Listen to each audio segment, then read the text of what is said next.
With that, he picked me up and tossed me into the deep end. I landed in a sitting position, swallowed water, and went at once to the bottom. I was frightened, but not yet frightened out of my wits. On the way down, I planned when my feet hit the bottom, I would make a big jump, come to the surface, lie flat on it, and paddle to the edge of the pool. फिर इतनी ही देर में उस लड़के ने मुझे उठाया और गहरे पानी में फेंक दिया।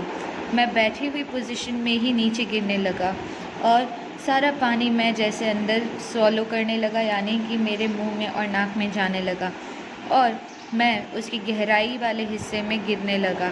मैं बहुत डरा हुआ था, लेकिन मैं इतना भी डरा नहीं था कि अपने होश खो दूँ।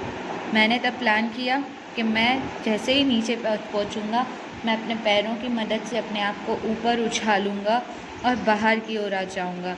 लेकिन मैं नीचे जाकर पूरा फ्लैट गिर गया, यानी कि पूरा नीचे के तने में बैठी हुई पोजीशन में नहीं, बल्कि लेटी हुई पोजीशन में गिरा। और फिर मैंने किसी तरह अपने आप को पैडल किया और पूल के कोने में ले गया। It seemed a long way down, जैसे कि बहुत लंबा रास्ता था। Those 9 feet were more like 90, and before I touched my bottom, my lungs were ready to burst. But when my feet hit the bottom, I summoned all my strength and made what I thought was a great spring upwards. I imagined I would bob to the surface like a cork. Instead, I came up slowly. I opened my eyes and saw nothing.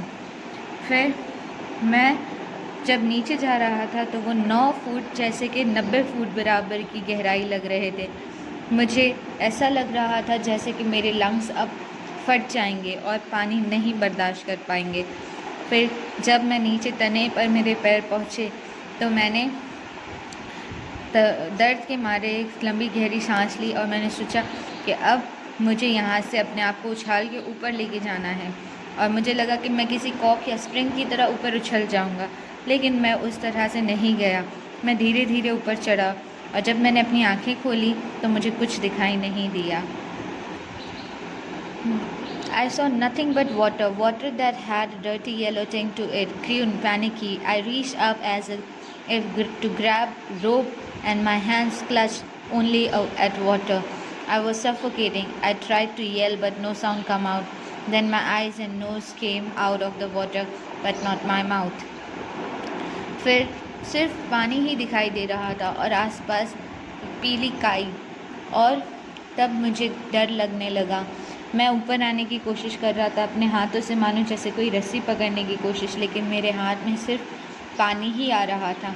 मुझे suffocate यानी घुटन हो रहा था और मैं चिल्लाने की कोशिश कर रहा था, लेकिन कोई आवाज़ बाहर नहीं निकल रही थी। मेरी आँखें और नाक अब पानी की वजह से पूरी तरह थक चुके थे, लेकिन मेरे मुंह में इतना पानी नहीं गया था।